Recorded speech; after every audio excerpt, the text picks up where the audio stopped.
Miren, así de fácil, en 2 minutitos se puede desmentir esta sección que presentan en la mañanera cada mes. No, ahora es cada 15 días. Sobre cero impunidad. Ya ven que López se jacta de decir que ya se acabó la impunidad, no hay impunidad.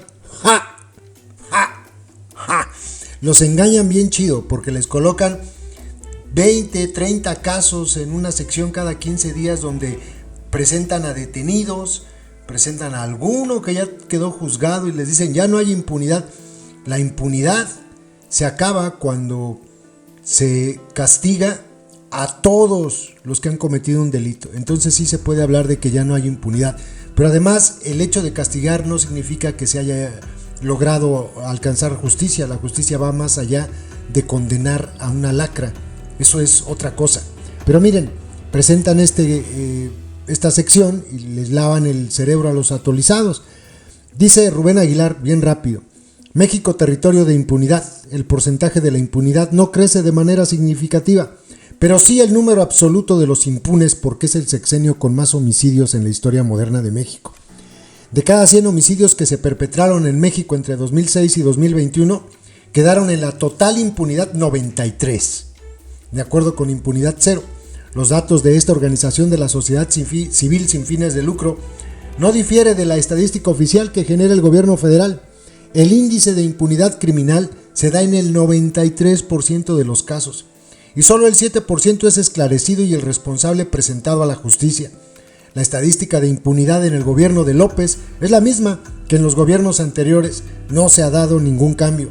El porcentaje de la impunidad no crece de manera significativa, pero sí el número absoluto de los impunes, porque es el sexenio con más homicidios en la historia moderna de México.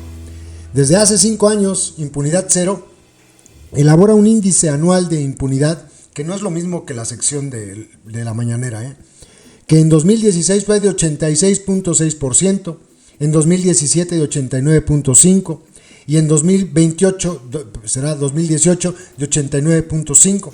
En el gobierno actual, el índice ha seguido creciendo.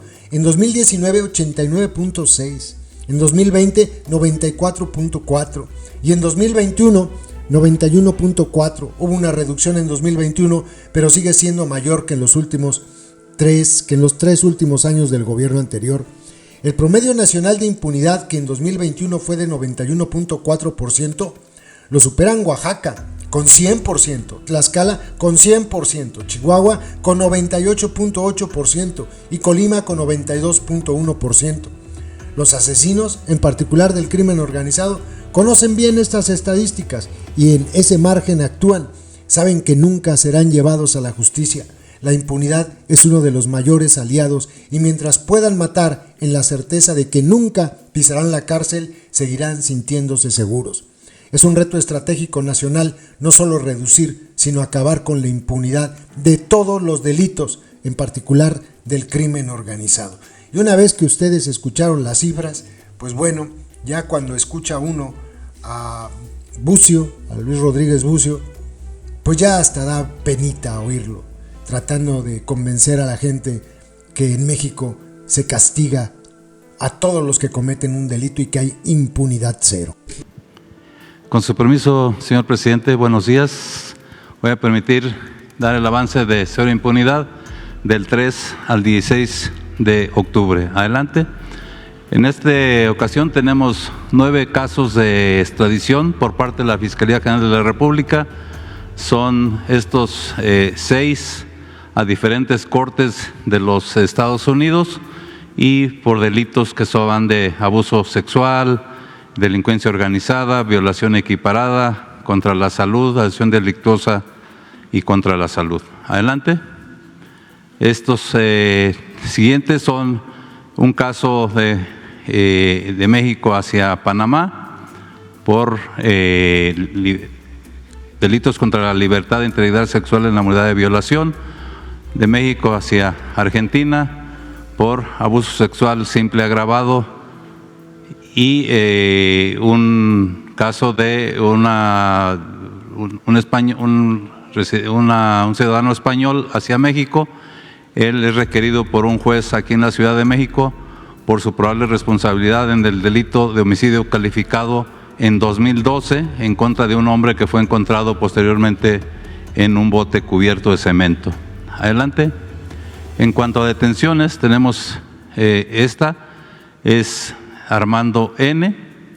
en California, en cumplimiento de una solicitud de la Fiscalía General de la República de detención provisional con fines de extradición en contra de Armando N., alias El Patrón, por el delito de asociación delictuosa dentro de la célula criminal que atentó contra la vida del periodista Ciro Gómez Leiva.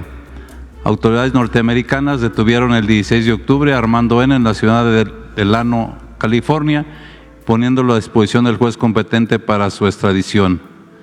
La Fiscalía General de Justicia de la Ciudad de México, en coordinación con CNI y la propia Secretaría de Seguridad Ciudadana de la Ciudad de México, colaboraron en los trabajos de investigación e inteligencia, y con esas acciones ya suman 19 personas detenidas por este caso. Adelante.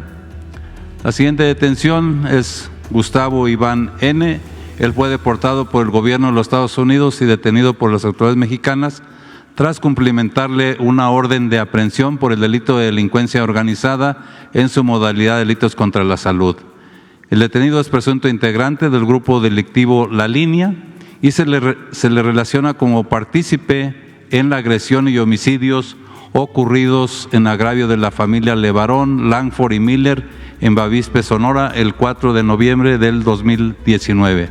Siguiente. Tenemos la detención de Francisco Lucio N. Él fue reaprendido en el estado de Durango por la Fiscalía de ese estado y la del estado de Chihuahua por ser uno de los 30 presos evadidos del Cerezo número 3 en Ciudad Juárez, Chihuahua, esto el día 1 de enero del 2023. De los 30 fugados en esa ocasión se han recapturado a 21, se han localizado sin vida a 6 y continúan tres prófugos de la justicia. Francisco Lucio N. es considerado el más peligroso de los fugados, principalmente por sus nexos con grupos del crimen organizado. Él es integrante del grupo de los Mexicles, aliados al cártel de Sinaloa. Adelante. Vinculados a proceso, Raúl N., Adrián N. y Miguel Ángel N. se les acusa de su probable participación en el delito de desaparición cometida por particulares agravada en perjuicio de la alcaldesa de Cotija, Michoacán, Yolanda N. Esto ocurrido el 23 de septiembre pasado en Zapopan, Jalisco. De acuerdo con las investigaciones realizadas por la Fiscalía del Estado de Jalisco, la víctima, acompañada de 2 mujeres más, salieron de una plaza comercial y al abordar un vehículo rentado para ser trasladadas a su destino, fueron interceptadas por estos sujetos armados, quienes las llevaron privadas de la libertad. 3 días después, la alcaldesa fue puesta en libertad, fue liberada. Adelante. Otra vinculación a proceso, se trata de Héctor Manuel N. por el asesinato de la joven futbolista Siria Fernanda N., esto ocurrido el 25 de septiembre en Chihuahua, Chihuahua. De acuerdo con la investigación realizada por la Fiscalía General de Justicia del Estado de Chihuahua, la víctima estaba a bordo de una camioneta en la colonia Chihuahua 2000 cuando el hoy detenido habría llegado en otro vehículo disparándole en múltiples ocasiones a la víctima, provocándole con ello la muerte. Héctor Manuel fue detenido horas después del homicidio en posesión de armas largas, cortas, cartuchos útiles y cargadores. Adelante. En el rubro de sentencias tenemos 110 años de prisión para Martín N., tras acreditar su probable responsabilidad en el delito de privación ilegal de la libertad en su modalidad de plagio o secuestro en agravio de una niña de 11 años de edad, esto en Reforma, Chiapas, y son hechos ocurridos hace 12 años, es decir, en enero del 2011. De acuerdo con las investigaciones realizadas por la Fiscalía del Estado de Chiapas, la víctima fue privada de la libertad cuando viajaba en compañía de su madre con dirección a Reforma, Chiapas. El hoy sentenciado, junto con otras personas portando armas de fuego, se llevaron a la menor con rumbo desconocido. Días después, la menor fue hallada sin vida en el estado de Tabasco con lesiones de armas de fuego. Adelante. Sentenciados José Wilbert N. y Kevin N. a 35 años y 6 meses de prisión, tras acreditarse su responsabilidad en el delito de homicidio en agravio del periodista Abraham Mendoza, esto en julio del 2021 en Morelia, Michoacán. De acuerdo con las investigaciones realizadas por la Fiscalía de Michoacán, la víctima salió del estacionamiento de un gimnasio en la colonia Nueva Valladolid a bordo de su vehículo y en ese momento se le acercó uno de los sentenciados, quien le disparó con arma de fuego, mientras que el otro, que se encontraba del lado del copiloto, realizaba actividades de vigilancia. Adelante. Estos cuatro sentenciados: Daniel N. a 155 años, Jaime a 150 y Nicolás y Eduardo a 137 años y 6 meses de prisión. Tras acreditarse su responsabilidad en el delito de privación ilegal de la libertad en su modalidad de secuestro, cometido en agravio de 4 personas en Calvillo, Aguascalientes, esto en agosto del 2020. De acuerdo con las investigaciones realizadas por la Fiscalía de Aguascalientes, los hechos ocurrieron en las inmediaciones de un predio agrícola, donde los hoy sentenciados amedrentaron a las víctimas para obtener información acerca de puntos de venta de narcóticos en la localidad, pero al no recibir la información requerida fueron privados de la libertad en uno de los domicilios de las víctimas. A una de ellas incluso le cortaron la oreja izquierda para amedrentar a los demás. La Fiscalía de Aguascalientes, mediante un operativo, logró la liberación de los secuestrados y la captura de los hoy sentenciados. Adelante. Tenemos 4 casos, en esta ocasión 4 casos de jueces que favorecen a presuntos delincuentes. Del caso de Luis Donaldo Colosio, se trata de los magistrados del primer tribunal colegiado en materia penal del segundo circuito, magistrado José Pablo Pérez Villalba, magistrado Rubén Arturo Sánchez Valencia y licenciado Luis Alberto Castro Velázquez. Él es secretario en funciones de magistrado. El primero votó en contra y los dos siguientes a favor. El día 5 de octubre de este año, por mayoría de votos, 2 a favor, 1 en contra, el primer tribunal colegiado otorgó un amparo a Mario N., es el homicida confeso del candidato a la presidencia de la República, Luis Donaldo Colosio, para dejar insubsistente la sentencia de 45 años de prisión decretada el 22 de diciembre del 94 por el entonces primer tribunal unitario del segundo circuito, y que se emita una nueva sentencia tomando como base el Código Penal de Baja California.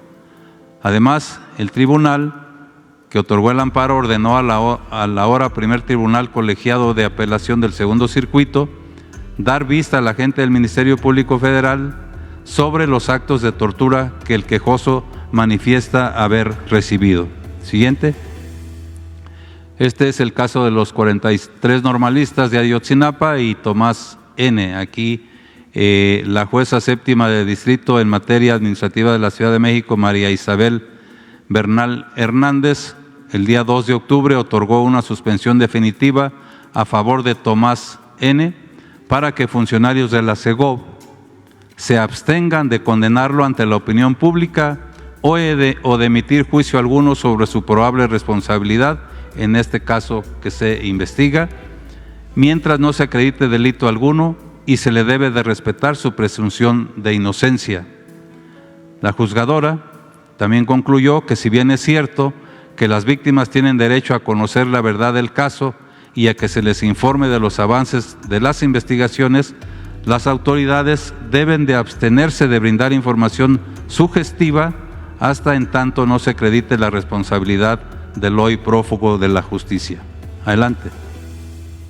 Es el caso de orden de aprehensión en contra de Genaro N. Aquí se trata del juez de distrito especializado en el sistema penal acusatorio Genaro Alarcón López y los magistrados del primer tribunal colegiado de apelación en materia penal del primer circuito, Alberto Torres Villanueva, Manuel Bárcenas Villanueva y Gabriela Guadalupe Ramírez Escobar. La carpeta es una carpeta de investigación por enriquecimiento ilícito. El 10 de mayo de este año, el juez Alarcón López negó la orden de aprehensión contra Genaro N. por el delito de enriquecimiento ilícito bajo el argumento de que no basta que exista desproporción entre lo que percibió el imputado y su haber patrimonial, sino que el incremento debe de derivarse de actividades ilícitas relacionadas con el ejercicio de la función pública y no de otras fuentes. Esta determinación posteriormente fue confirmada el 28 de septiembre por los magistrados del primer Tribunal Colegiado de Apelación en materia penal del primer circuito. Adelante. En este mismo caso, el argumento del juez Alarcón López se considera arbitrario al imponerle una carga procesal al Ministerio Público distinta a lo que establece el artículo 224 del Código Penal Federal. Aquí la Fiscalía General de la República presentó dictámenes periciales, declaraciones patrimoniales de Genaro N. y su familia, escrituras públicas, información bancaria obtenida con control judicial. Sin embargo, la orden de aprehensión fue denegada. Adelante. Este es el caso de la liberación de 7 generadores de violencia detenidos en Cárdenas, Tabasco, por el juez de distrito en funciones de juez de control del Centro de Justicia Penal Federal en el estado de Tabasco, Luis Joel Escalante Pavía. Aquí en audiencia del 8 de octubre de este año, el juez Escalante Pavía calificó de ilegal la detención de 7 personas presuntas generadores de violencia en Tabasco y con ello declaró nulos los actos de investigación recabados con motivo de la detención y ordenó la inmediata libertad de todos los detenidos por violación a sus derechos fundamentales. Las 7 personas habían sido detenidas en flagrancia durante la madrugada del 6 de octubre del 2023 tras agredir con armas de fuego a elementos de seguridad pública estatal y federal que realizaban recorridos de vigilancia en la colonia El Toloque, en Cárdenas, Tabasco. Se les aseguraron armas largas, cortas, cartuchos útiles y cargadores. 4 de los detenidos incluso son extranjeros. Adelante. ¿Es cuánto? Me permito ceder la palabra a mi secretario.